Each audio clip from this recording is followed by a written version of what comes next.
By the time young Elias Thorne arrived in Gullsgrave, the sea had already stolen 3 men that week. That's how they said it. Here on the English coast, the sea took them. No talk of drowning, no talk of storms. Just a silent understanding that the fog came, and someone disappeared. Elias was a cartographer, a mapmaker sent from London to chart the ragged, shifting cliffs for the crown. But no one in Gullsgrave welcomed him. Doors stayed shut, windows shuttered tight by dusk, and every night, without fail, someone whispered at the tavern, "Don't follow the light." The old lighthouse at the cliff's edge had collapsed 30 years prior. No one had rebuilt it. But some nights, just after midnight, a single lantern could be seen swinging down by the rocks. Always swinging, always moving, never held by any hand. Elias thought it superstition, fog tricks, seamen's tales, nothing more. Until the 4th night. He stood near the bluff with his scope, sketching coastline details in the pale moonlight, when he saw it, low near the surf in the thickest of the mist. A small amber glow, swaying, advancing inland, step by invisible step. He climbed down the slope, boots slipping in sea-wet grass, heart beating faster than he cared to admit. Closer now. The glow revealed its shape. An old shipman's lantern, brass-framed, cracked glass, and beneath it, footprints, fresh, sinking into the sand, but no body above them.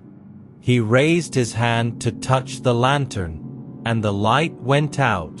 Everything turned black. When he woke, he was lying in his room at the inn, with no memory of how he'd returned.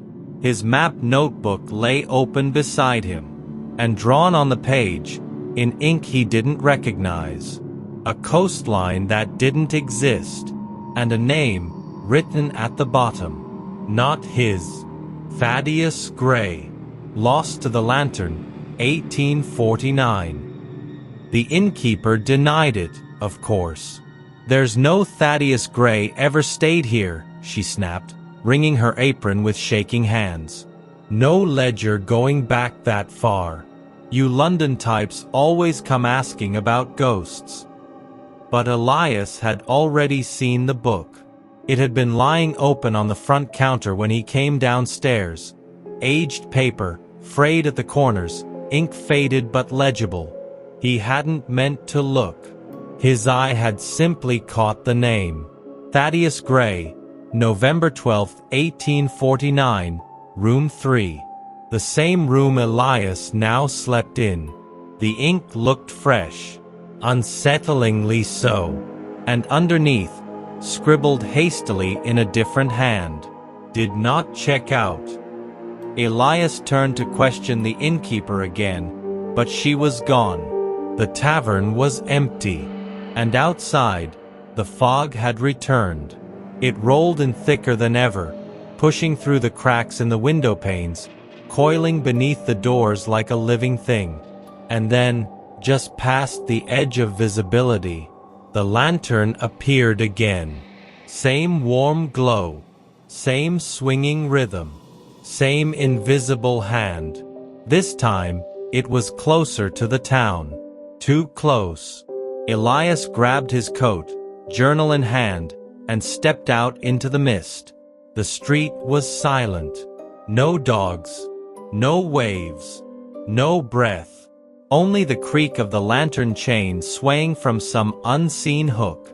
It moved again, deeper into the fog, past the chapel, past the dry docks, right up to the base of the old town hall, abandoned since the fire. Elias followed, and there, on the rotted doorframe, someone had carved dozens of names. Rough, slanted, some scratched deep, others shallow, as if done in haste. He traced them with a gloved finger, names he didn't recognize, until 3 leapt out at him. Thaddeus Gray, Agnes Moore, Elias Thorne. He stepped back, breath catching in his throat. His name was already here, carved before he arrived. The lantern light flared suddenly, brighter, burning gold, and then it rose, high into the air, swinging faster now, like a beacon, or a warning. And from the edge of the fog came footsteps, wet, bare, marching in time with the swing. The footsteps didn't rush. They were measured, heavy, deliberate. Elias stood frozen beside the old town hall, the carved names behind him, the lantern light ahead. The glow pulsed in the fog like a slow heartbeat, drawing closer, yet held aloft by nothing visible. Then came the shape. First a silhouette, then clearer, closer, cut from the mist like a paper doll soaked in salt water. A man, or something shaped like one, tall, shoulders broad, clothes dripping, frayed by the sea. His gait unnatural, knees bending too far, feet dragging as if reluctant to touch earth. He stopped just short of the light. Elias strained to see. No face. Where eyes should be, smooth, wet skin. Where a mouth might smile or scream, a blank stretch of pale flesh. But the thing breathed, not through lungs, not through sound. The fog around it shuddered with every inhale, and in its right hand, it held something Elias could barely comprehend. A brass lantern, nearly identical to the one floating in the air beside it. Yet this one dripped, each drop landing with a hiss, as though it burned whatever it touched. The creature tilted its head, and from nowhere, a voice, raspy, wrong, spoke into Elias's skull. "You stepped off the map." Elias tried to back away, but the street had changed behind him. No inn, no chapel, only fog, endlessly curling, whispering. "You drew new lines," the voice continued. "Now you must live on them." The creature raised its lantern. The flame turned blue, and Elias saw. For one instant, one terrible second, he saw all the others. Men, women, children, hundreds, walking in the mist, eyes blank, faces lost, each carrying a lantern of their own, each dragging their feet in an endless march, circling something vast and sunken far beneath the sea. And now, one more was expected. The faceless man extended his hand, waiting, inviting. The fog surged forward, and the journal slipped from Elias's coat, pages flipping wildly until they stopped. A sketch, a perfect drawing of the man with no face, signed not by Elias, but by Thaddeus Gray. The townsfolk found Elias Thorne the next morning, lying on the dunes below the cliffs, alive, but not entirely himself. His eyes stared blankly, his skin cold. He didn't speak, didn't blink, only clutched his notebook to his chest, pages fluttering in the sea breeze. Every map inside had changed. No longer sketches of the coast. Now, labyrinths. Circular paths winding endlessly, dotted with small lantern symbols. And around the edges of the pages, in a hand that wasn't his, a phrase repeated. "The tide took them. The tide keeps them." They carried him back to the inn, though the innkeeper wept when they placed him in room 3. "No more in that room," she said. "No more should stay." But the room welcomed him. The door clicked shut behind them, though no one touched it. That night, as the fog rolled in again, Elias rose from bed and walked barefoot down to the water. He wasn't alone. The beach was full of them. others who had vanished. Some still bore scars from drowning. Others had holes in their chests where lanterns had been embedded, glowing faintly, pulsing with the rhythm of the tide. They stood silently, staring out to sea, waiting. Elias joined them. But before he did, he left one final note in his journal, one page tucked neatly between the others. The tide doesn't take people. It remembers them. Everyone who's followed the light is still here, trapped where no map leads. The fog is not weather. It's a door. And far beyond the crashing surf, in waters that don't appear on charts, something vast stirred beneath the surface. It, too, carried a lantern. One larger than any ship's. One older than any lighthouse. And it had begun to swing. There was no storm, no lightning, no wind, just the fog, and the sound. A low, distant gong echoing across the waves, so deep it vibrated in the bones of every building in Gullsgrave. A bell. But there were no bells in the village anymore. The chapel tower had long since collapsed, and the harbor buoy was dragged away by a current 10 years past. Still, it rang. At first, no one admitted to hearing it. Then Mrs. Elspeth Rowe, the widow who lived nearest the cliffs, whispered it through her cracked window. "It's awake again." The bell rang once more, and the fog thickened, this time rolling upward, climbing walls and chimneys like smoke, until only rooftops pierced the mist. That night, Elias Thorne spoke for the first time since his return. The innkeeper found him standing at the foot of the stairs, eyes wide, hands shaking, lips moving slowly. It was a city, he said, beneath the waves, with windows, and bells, and mouths. She tried to draw him away, but he didn't move. Instead, he opened his journal and pointed to a page she hadn't seen before. A bell tower, submerged, attached to what looked like a great stone church, crumbling beneath miles of water. Above it, sketched in blurred ink, the forgotten parish. The next day, the tides reversed. The sea pulled away from the shore, unnaturally fast. The harbor drained, and something was revealed. Far out on the seabed, half buried in silt and seaweed, stone steps, carved into the rock, leading downward, a path not meant to be walked, but Elias walked it, alone, carrying no lantern, only his book. And as he disappeared into the mist and salt, the bell rang once more, louder now, closer, and beneath the sound, another voice, a chorus, dozens, no hundreds, of voices rising from the deep, calling one word again and again. Remember. The steps led farther than they should have. Elias walked for what felt like hours, the sea held back not by nature, but by something older, something that wanted him to reach what lay beneath.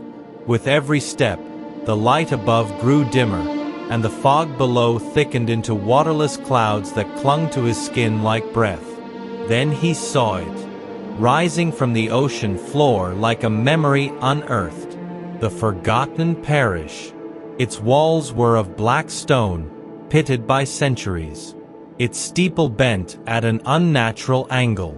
Coral and barnacles bloomed along the eaves, but the great doors remained intact, sealed tight with rusted iron. And from within, that sound again. The bell. But not mechanical, not forged by hand. It sang through the walls, resonating like a voice trying to be heard through miles of sorrow. Elias pushed the doors open. Inside, pews turned to rot, hymn books swollen with salt, stained glass windows depicting saints that didn't exist. At the altar stood a lectern. Upon it, a lantern, unlit, waiting. He approached, and as his fingers brushed the cold brass handle, the fog behind him shifted. He turned. They were there. The others. The vanished. The drowned. Not alive. Not dead.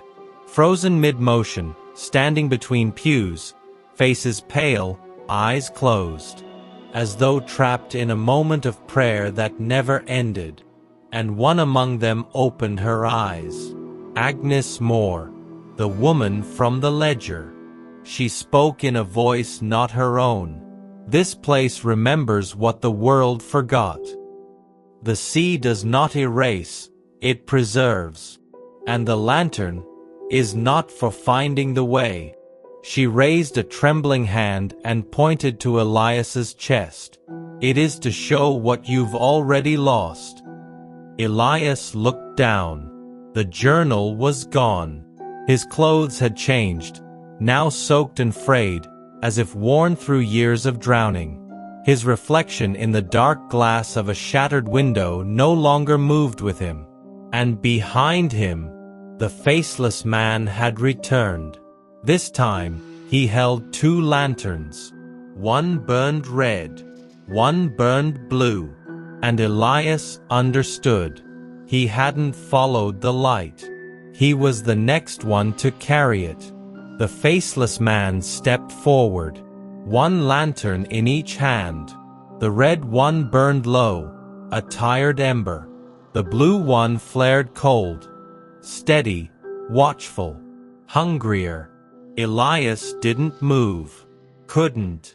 The parish groaned around him, as though remembering its own weight. The drowned congregation stood silent, unmoving. Agnes Moore had lowered her hand. Her eyes, now dull, turned away. She had finished speaking. Now it was his turn. The faceless man approached the altar and placed the blue lantern down before Elias. The flame within twisted like a spiral, burning without heat. A voice echoed inside his head, not in words, but in understanding. This was the test. To take the lantern was to become the next keeper, to walk the fog, to light the path for the lost, and in doing so, never leave it again. Elias's hands trembled. His breath came sharp and thin. His body still belonged to the man he had been, but his name no longer felt like his own. He looked back. The steps were gone. The sea above had closed. Only the parish remained. And the lantern. The blue flame pulsed. Once. Twice. Then, without knowing why, Elias reached for it.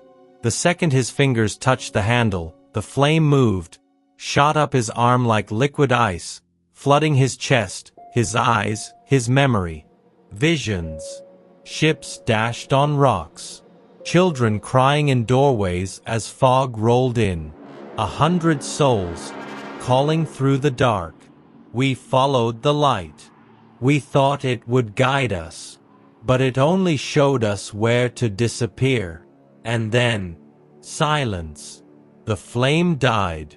The lantern was dark. But Elias remained standing. Alone now. The congregation had vanished. The faceless man was gone. Only Elias, and the unlit lantern, in the drowned cathedral beneath a sea that refused to forget. His eyes slowly opened, and they were no longer his own. They shimmered faintly, blue. A whisper moved through the fog outside. The keeper has taken the flame. The path will light again. And far above, in the real world, on the cliffs of Gullsgrave, a single lantern lit itself at the edge of the bluff, swinging softly, waiting for the next to follow. They saw the light again. This time, 2 fishermen, out before dawn. No moon, no stars, just the rolling hush of waves and that single swing of lantern fire at the edge of the water. "It's back," one of them muttered. He didn't have to say what it was. Everyone in Gull's Grave knew. They didn't speak of it by name, but they knew. And now, it was watching again. Up on the cliffs, the lantern burned blue. Below, the tide had withdrawn far too quickly, exposing black rocks and seaweed-strewn sand that hadn't seen sunlight in 100 years. One fisherman stepped closer. The other begged him not to. "You see it," the first whispered, eyes wide. "Someone's carrying it now." Someone new. And far above them, just barely visible in the mist, a figure, still, holding the lantern, and watching, not moving, not breathing, but seeing. In the parish below, Elias no longer remembered the sound of his own voice, but he saw everything. His body moved now by instinct, not hunger, not will, but duty. He walked the fog roads, the submerged pew aisles, the long drowned corridors of the forgotten parish, his lantern burning steadily with cold blue fire. With each step he passed others, watchers, some in robes, some in sailors' coats, others in wedding gowns, ragged uniforms, nightshirts, all holding lanterns, all watching the shores above. Elias joined them, one of many now. They had no names left, only roles, and their role was simple: to remember, to witness, to show the path, but never speak, never warn. The light was not a guide, it was a signal, an invitation, to the sea, to the depths, to the place where the past refused to die. That night, a third man went missing. A boy, no older than 20, seen walking toward the cliffs. He followed the lantern. Of course he did. Everyone does. Eventually, and above the forgotten parish, under a sky with no stars, the lanterns flared. 1, 2, 3. The watchers turned. Another was coming. They found his boots first. At the cliff's edge, neatly placed side by side, as if removed with care. No sign of struggle. No tracks in the soil. Just fog, and the scent of salt. His name was Owen Bell, a dockhand, known for laughing too loudly and fearing nothing. But the fog doesn't care who you are. It waits, and it whispers. And that night, it whispered to Owen. They say he was humming when he walked into it, that someone saw a shape ahead of him. A tall man holding a lantern that glowed blue. They say Owen followed without hesitation.